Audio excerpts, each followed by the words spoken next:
નમસ્કાર વિદ્યાર્થી મિત્રો. આજે આપણે ધોરણ 11નો સંસ્કૃતનો પાઠ 4 દશકમ ધર્મલક્ષણમ શરૂ કરવા જઈ રહ્યા છીએ. આ પાઠ શરૂ કરીએ એનાથી પહેલાં હું તમને કહી દઉં કે જ્યારે આ પાઠ તમે જોશો તો તમને કંઈક પરિચિત લાગશે, ફેમિલિયર લાગશે. એનું કારણ એ છે કે લોકડાઉન દરમિયાન તમે મહાભારત અને રામાયણ ખૂબ જોયા છે, અને જો સ્ટાર પ્લસ પર આવતી મહાભારત તમે જોઈ હશે તો આ બધા જ શ્લોક છે એ તમને પરિચિત લાગશે, કારણ કે મહાભારતની અંદર વારંવાર આ શ્લોકનો ઉપયોગ કરવામાં આવ્યો છે. પૂરેપૂરી મહાભારત છે એ ધર્મ ઉપર આધારિત છે, એટલા માટે આ બધા શ્લોકો છે તે એની અંદર મૂકવામાં આવેલા છે. તો ખૂબ જ મજા આવશે મિત્રો આ શ્લોકો ભણવાની. શરૂ કરીએ આપણે પ્રસ્તાવનાથી. સંસ્કૃતનું ધાર્મિક સાહિત્ય શ્રુતિ અને સ્મૃતિ એમ બે રીતે વિભાજિત થયેલું છે. આમાંથી જે શ્રુતિ છે તેનો એક આશય અપરિવર્તનશીલ ધર્મ સાહિત્ય છે. આવા સાહિત્યમાં ઉપદેશેલી વિગતો ઉપર કોઈ કાળ કે કોઈ દેશનો પ્રભાવ પડતો નથી. અપરિવર્તનશીલ, બદલાય નહીં એવું છે.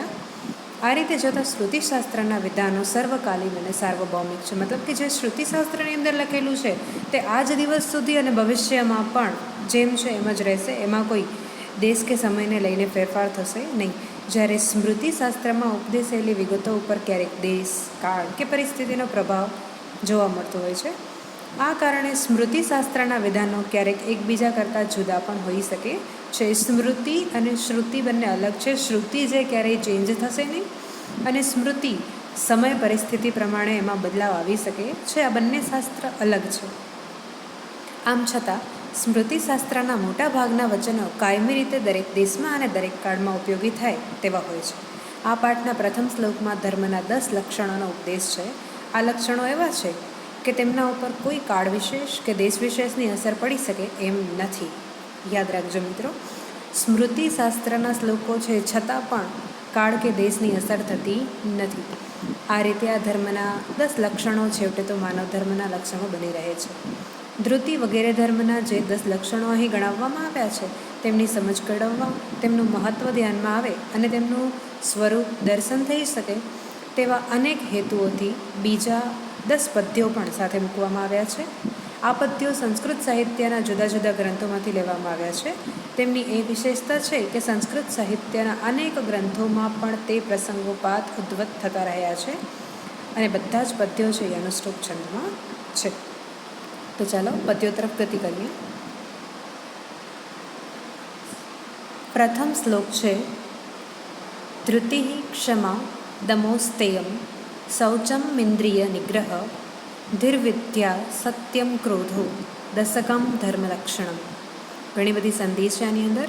ધૃતિ ક્ષમા દમઃ અસ્તેયમ શૌચમ ઇન્દ્રિય નિગ્રહ ધીઃ વિદ્યા સત્યમ અક્રોધો દશકમ ધર્મલક્ષણમ. ધર્મસ્ય લક્ષણમ. ધર્મના 10 લક્ષણ છે. હવે આ શ્લોકની સમજૂતી મેળવીએ એનાથી પહેલાં હું તમને મેં જે વાત કરી કે મહાભારતમાં આ શ્લોક વારંવાર આવે છે, તો એક વખત હું તમને સંભળાવવા માગું છું.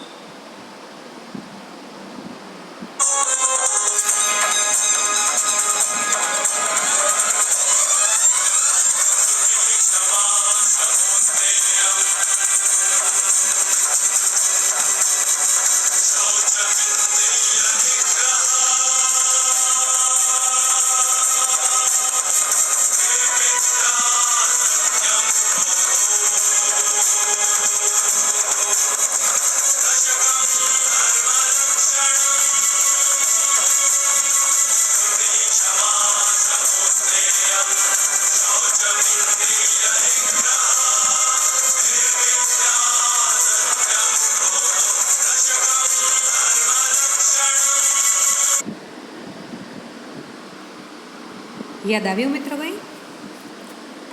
હા, તો હવે આપણે એનો અર્થ સમજવા તરફ પ્રયાણ કરીશું. ધૃતિ ક્ષમા દમોસ્તેયમ. ધૃતિ એટલે ધીરજ. બોલો. ક્ષમા કોઈને માફ કરવું.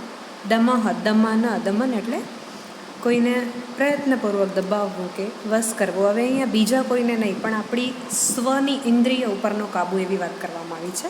ત્યાર પછી છે અસ્તેયમ. અસ્તેયમ એટલે ચોરી ન કરવી. ત્યાર પછી છે શૌચમ. શૌચ એટલે કે શુદ્ધતા, શુદ્ધિ. ઇન્દ્રિય નિગ્રહ, ઇન્દ્રિય ઉપરનો કાબુ. પછી છે ધીહી. ધીહી એટલે બુદ્ધિ. વિદ્યા શિક્ષણ. સત્યમ સત્ય. અક્રોધો એટલે કે ક્રોધ ન કરવો. દશકમ દશ ધર્મલક્ષણમ, ધર્મના લક્ષણ છે. ધીરજ, ક્ષમા, દમન, ચોરી ન કરવી, શુદ્ધિ, ઇન્દ્રિયો ઉપરનો કાબુ, બુદ્ધિ, વિદ્યા, સત્ય અને ક્રોધનો અભાવ. આ ધર્મના 10 લક્ષણો છે. ફરીથી રિપીટ કરી જાઉં છું. ધીરજ. ધીરજ ધરવી એટલે ઝેણા જાળવી, આપણી ભાષામાં કહીએ તો થોડું ખમી જવું.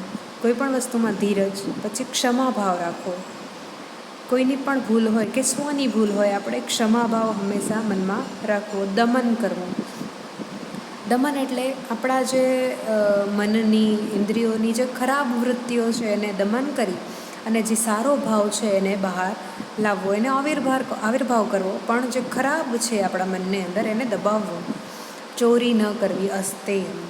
ચોરી એટલે એવું જરૂરી નથી કે તમે કોઈ ડાકુ બની અને ચોરી કરવા જાઓ, પણ કોઈને પૂછ્યા વગર કોઈની વસ્તુ વાપરવી, ભલે એની ગેરહાજરી હોય, આ વસ્તુ પણ ચોરી કહેવામાં આવે છે. એટલે ચોરી ન કરવીમાં દરેક રીતે કોઈ અન્યની વસ્તુઓને લઈને પછી ભલે નહીં આપણા પરમ મિત્ર કાં હોય, પરંતુ આપણે નાની નાની વસ્તુઓમાં પણ જ્યારે વસ્તુ અન્યની હોય ત્યારે ખૂબ જ કાળજી રાખવી. તેને કહેવાશે અસ્તેયમ.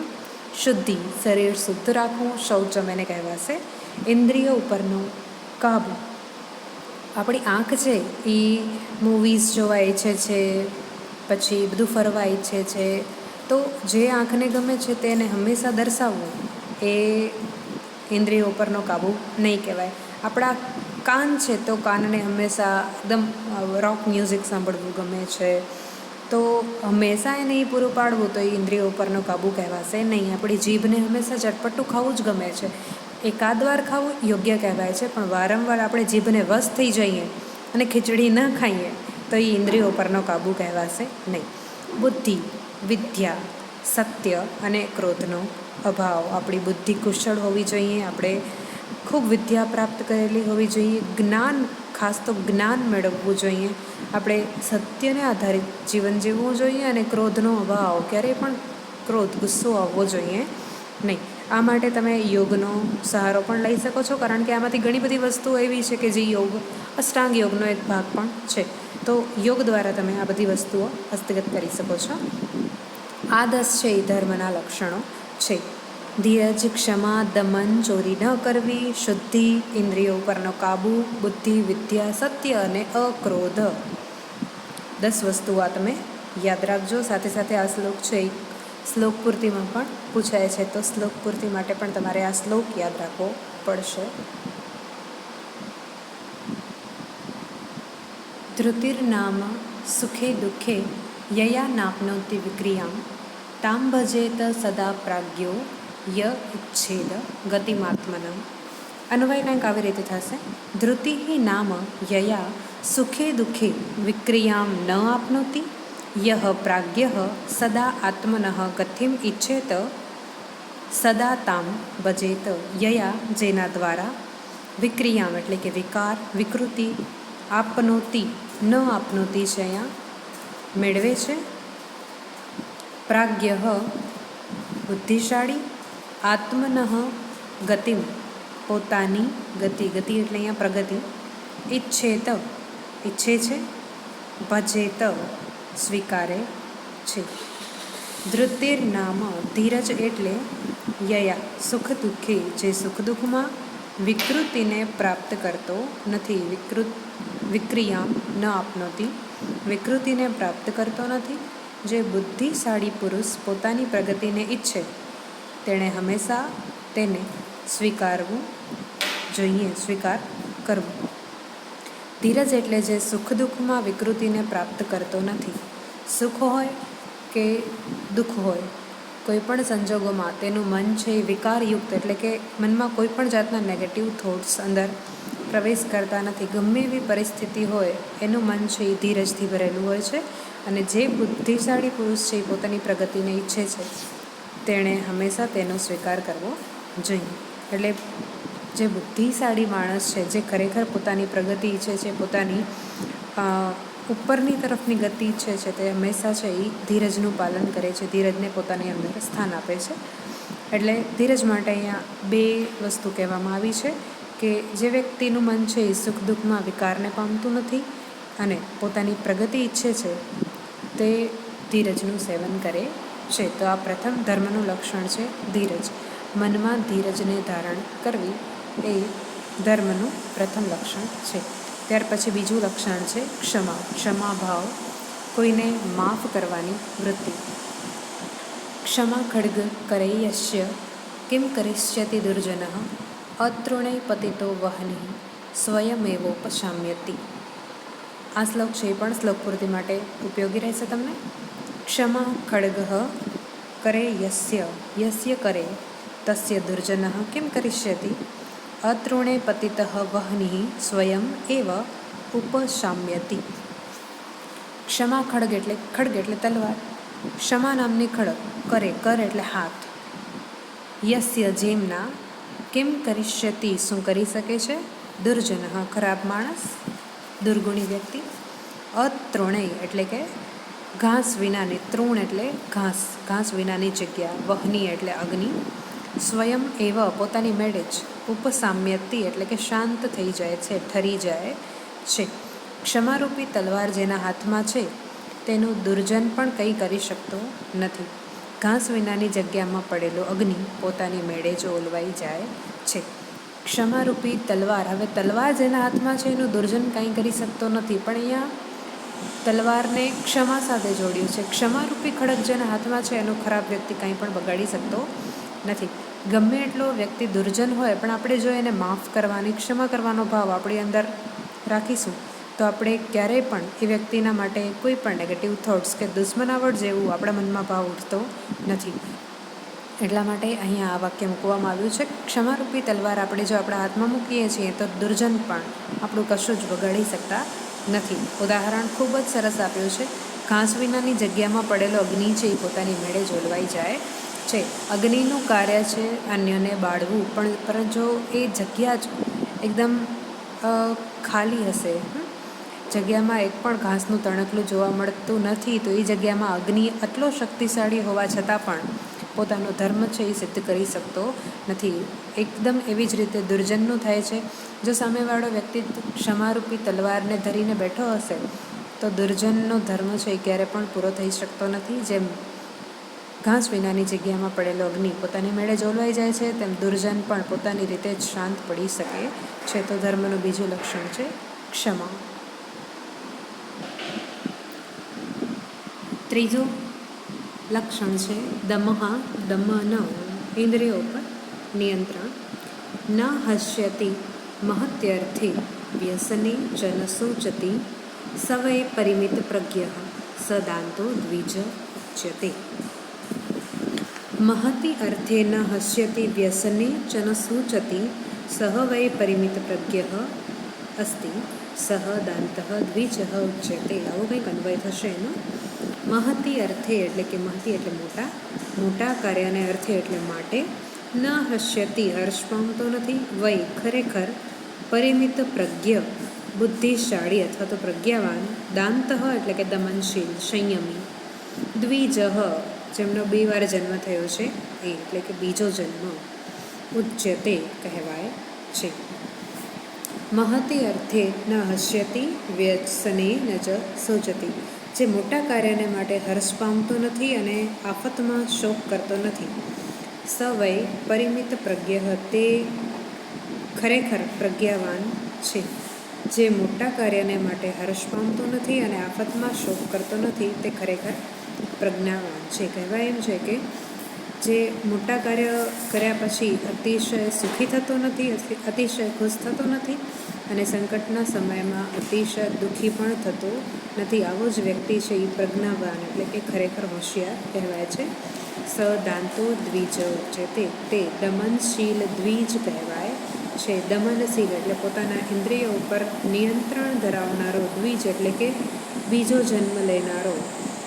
હવે અહીંયા દ્વિજ અર્થ છે, આમ તો બ્રાહ્મણો જ્યારે ઉપનયન સંસ્કાર દ્વારા જનોઈ ધારણ કરે ત્યારે એને એનો બીજો જન્મ થયેલો એટલે કે દ્વિજ કહેવામાં આવે છે, ત્યારે એ સાચો બ્રાહ્મણ બને છે.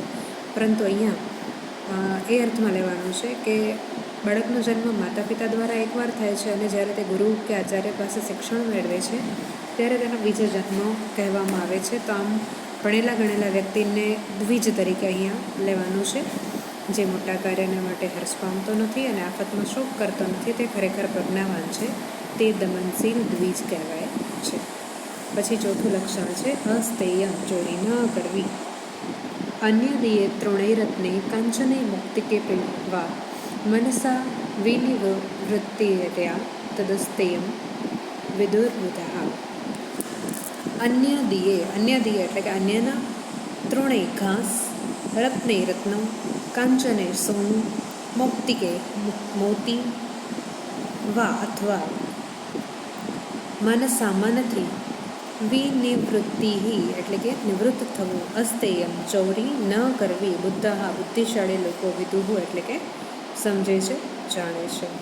અન્ય દિયે તૃણે રત્ને, અન્ય વ્યક્તિના ઘાસમાં, રત્ને રત્નમાં, કાંચને સોનામાં અથવા મુક્તિકે એટલે કે મોતીમાં, મનસા મનથી જે નિવૃત્તિ પામે છે એટલે કે જે વિમુખ થઈ જાય છે, તદસ્તેયમ વિદુર્બુધઃ તેને સમજદાર લોકો છે એ અચૌર્ય એટલે કે ચોરી ન કરવી કહે છે. અન્ય વ્યક્તિના ઘાસમાં, રત્નમાં, સોનામાં અથવા તો મોતીમાં મનથી પણ જે નિવૃત્તિ પામે છે કે વિમુખ રહે છે તેને સમજદાર લોકો અચૌર્ય કહે છે. જુઓ, ચોરી ન કરવી. હવે ચોરી કરવી એટલે ડાકુ બની અને કોઈના ઘરમાં ચોરી કરવા જવું, માત્ર એ અર્થ નથી, પણ અન્ય વ્યક્તિના ઘાસ એટલે સાવ મૂલ્ય વગરની જે વસ્તુ છે એ રત્ન મૂલ્યવાન છે, સોનું, મોતી, એટલે દરેકે દરેક પણ ખાલી માત્ર અન્યની વસ્તુ કીધી છે. એ અન્યની વસ્તુ ઉપર ફોકસ કરવાનું છે કે અન્યની વસ્તુઓ પર મનથી જે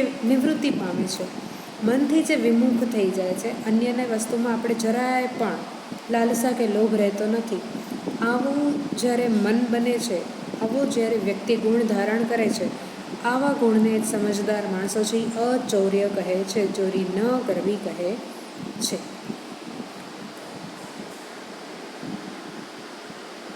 ત્યાર પછી આવશે શૌચમ. શૌચમ ચ દ્વિવિધમ પ્રોક્તમ બાહ્યમાભ્યંતરમ તથા મૃજ્જલાભ્યામ સ્મૃતમ બાહ્યમ ભાવશુદ્ધિસ્તથાંતરમ.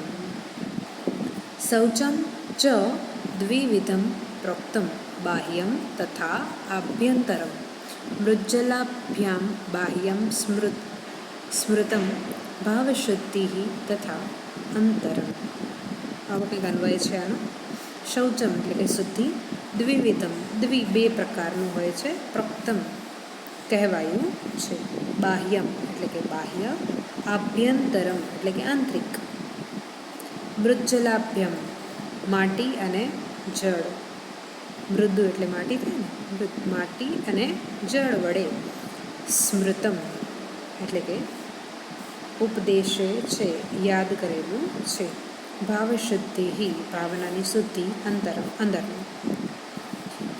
શુદ્ધિ છે એ દ્વિવિધમ પ્રોક્તમ બે પ્રકારની કહેવાય છે, બાહ્યમાભ્યંતરમ તથા બાહ્યમ એટલે કે બાહ્ય શુદ્ધિ અને આંતરિક શુદ્ધિ બે પ્રકારની શુદ્ધિ કહેવાય છે, બાહ્ય અને આંતરિક.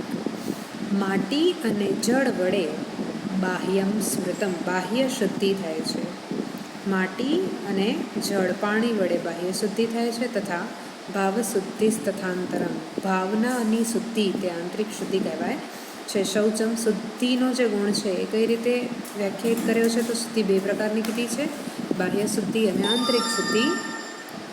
માટી અને જળ વડે બાહ્ય શુદ્ધિ થાય છે, જ્યારે ભાવનાની શુદ્ધિ કરવાથી અંદરનું મન પણ શુદ્ધ થઈ જાય છે. હવે કેવા કે ધર્મનું છઠ્ઠું લક્ષણ છે ઇન્દ્રિય નિગ્રહ, ઇન્દ્રિયો પર કાબૂ મેળવવો. શ્રુત્વા સ્પૃષ્ટવા ચ દ્રષ્ટવા ચ ભુક્ત્વા ધ્રાત્વા ચ યો નરઃ ન હસ્યતિ ગ્લાયતિ વા સ વિજ્ઞેયો જીતેન્દ્રિયઃ. યહ નરઃ શ્રુત્વા સ્પૃષ્ટ્વા ચ દૃષ્ટ્વા ભુક્ત્વા ધ્રાત્વા ચ ન હસ્યતિ ગ્લાયતિ વા સ જીતેન્દ્રિયઃ વિજ્ઞેયઃ. શ્રુત્વા એટલે કે સાંભળીને, સ્પૃષ્ટ્વા સ્પર્શ કરીને, દ્રષ્ટવા જોઈને, ભુક્ત્વા ખાઈને અથવા તો ભોગવીને, ધ્રાત્વા એટલે કે સૂંઘીને, ન હસ્યતિ હર્ષ પામતો નથી, ન ગ્લાયતિ એટલે કે કંટાળતો નથી, ગ્લાનિ પામતો નથી. જીતેન્દ્રિય ઇન્દ્રિય ઉપર જેણે જીત મેળવી છે, વિજય પ્રાપ્ત કરનાર છે, એને જીતેન્દ્રિય કહેવાશે. ને વિજ્ઞેય એટલે જાણવો જોઈએ.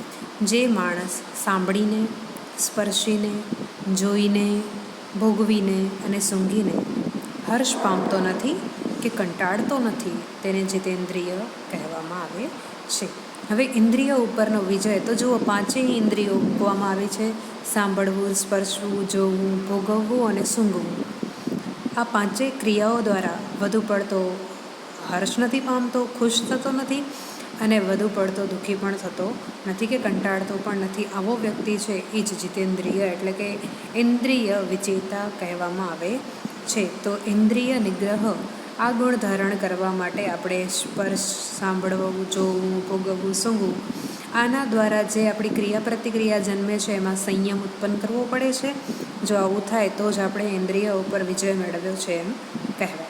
તો આ છે ઇન્દ્રિય નિગ્રહ. ત્રણ છે બુદ્ધિ પ્રવૃત્તિમ ચ નિવૃત્તિમ ચ કાર્યાકાર્યૈ ભયાભયે બંધમ મોક્ષમ ચ યા વેત્તિ બુદ્ધિ સા પાર્થ સાત્વિકી. યા બુદ્ધિ જે બુદ્ધિ પ્રવૃત્તિને, નિવૃત્તિમ એટલે કે નિવૃત્તિને, પ્રવૃત્તિ એટલે કાર્યની વ્યસ્તતા અને નિવૃત્તિ એટલે કાર્ય છોડ્યા પછીનો જે આરામ છે તે. કાર્યે કરવા અને ન કરવા યોગ્ય કાર્યને, ભયાભયે એટલે કે ભય અને અભયને, બંધનને, મોક્ષને, વેત્તિ એટલે કે જાણે છે, સા બુદ્ધિ તે બુદ્ધિ, પાર્થ હે પાર્થ એટલે અર્જુન, સાત્વિકી એટલે કે સત્વગુણના સ્વભાવવાળી. હે પાર્થ, જે બુદ્ધિ પ્રવૃત્તિ અને નિવૃત્તિને, કાર્ય અને અકાર્યને, ભય અને અભયને તથા બંધન અને મુક્તિને જાણે છે, તે બુદ્ધિ સત્વગુણના સ્વભાવવાળી છે. સારા ગુણવાળી બુદ્ધિ તેને કહી શકાય. કેવી બુદ્ધિ? કે જે બુદ્ધિ છે એ પ્રવૃત્તિ, નિવૃત્તિ, કાર્ય, અકાર્ય, ભય, અભય, બંધન, મુક્તિ આ સર્વેને જાણે છે, સારી રીતે ઓળખે છે, તે જ બુદ્ધિ છે એ સાત્વિક ગુણોવાળી, સારા સ્વભાવવાળી બુદ્ધિ કહી શકાય છે. પ્રવૃત્તિ કાર્ય કરવાની અવસ્થા છે, નિવૃત્તિ કાર્ય ન કરવાની અવસ્થા છે, કાર્ય અને અકાર્ય, કરવા યોગ્ય કાર્ય કયા અને કરવા યોગ્ય નથી એવા કાર્યો કયા તેની સમજ, ભય અને અભય અને બંધન અને મુક્તિ આ સર્વેને જે બુદ્ધિ જાણે છે તે જ સારી બુદ્ધિ કહેવાય છે. ત્યાર પછી 8મું લક્ષણ છે વિદ્યા.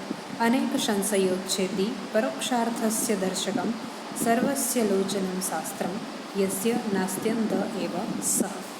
અનેક સંશયો છેદી, અનેક સંશયોને દૂર કરનારી, પરોક્ષાર્થસ્ય એટલે કે પરોક્ષનું, જે પ્રત્યક્ષ નથી એવાનું, દર્શકમ દર્શન કરાવનાર, લોચનમ એટલે આંખ અને અંધ આંધળો. અનેક સંશયોને દૂર કરનાર અને અપ્રત્યક્ષનું દર્શન કરાવનાર શાસ્ત્ર સૌનું નેત્ર છે. જેની પાસે તે નથી તે આંધળો છે. અહીંયા વિદ્યાની વાત કરવામાં આવી છે.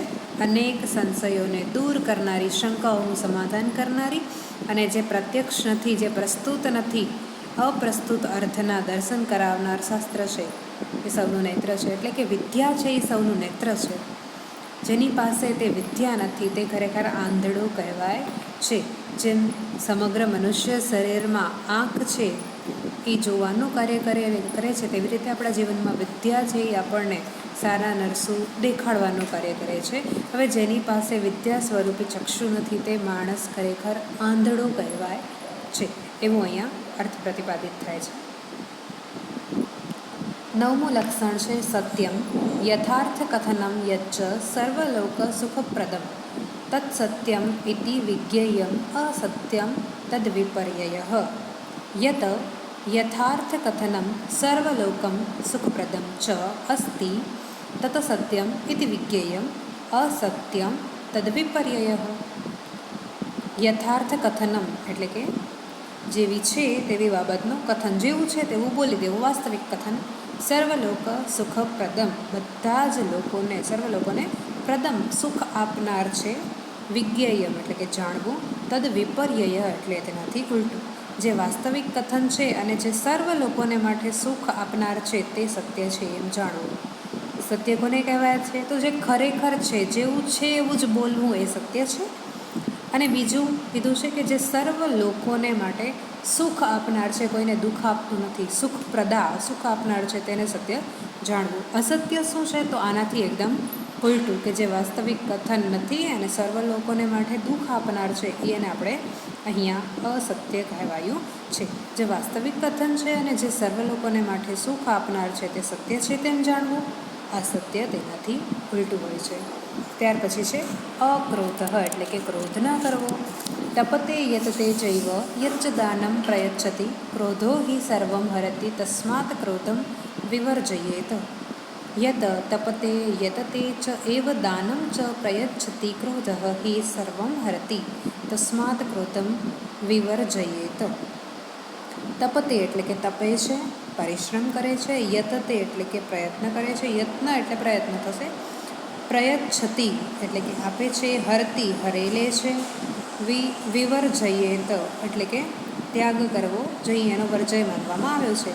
જે તપ કરે છે, જે પ્રયત્ન કરે છે, જે દાન કરે છે, ક્રોધ તેનું બધું હરી લે છે. તેથી ક્રોધનો ત્યાગ કરવો જોઈએ. ગુસ્સાની વાત કરવામાં આવી છે. જે ખૂબ પરિશ્રમ કરતો હોય, જે ખૂબ પ્રયત્નશીલ હોય, જે ખૂબ જ દાની હોય, આવો માણસ જો ક્રોધ કરતો હશે ને તો ક્રોધ આ બધા જ ગુણોનો નાશ કરી લે છે. ક્રોધ બધું જ હરી લે છે. તેથી ક્રોધનો ત્યાગ કરવો જોઈએ. ધર્મના આ 10 લક્ષણો પૂર્ણ થાય છે. પ્રથમ શ્લોક અને પ્રથમ શ્લોકનું દરેક શ્લોકનો અર્થ વિસ્તાર દર્શાવતો આ પાઠ, કે જેમાં ધૃતિ, ક્ષમા, દમઃ, અસ્તેયમ, શૌચમ, ઇન્દ્રિય નિગ્રહ, ધિહિ, વિદ્યા, સત્યમ, અક્રોધો, આ 10 લક્ષણોને વિસ્તારપૂર્વક સમજાવવામાં આવ્યા છે. એ આપણો આ પાઠ અહીં જ પૂર્ણ થાય છે. અસ્તુ.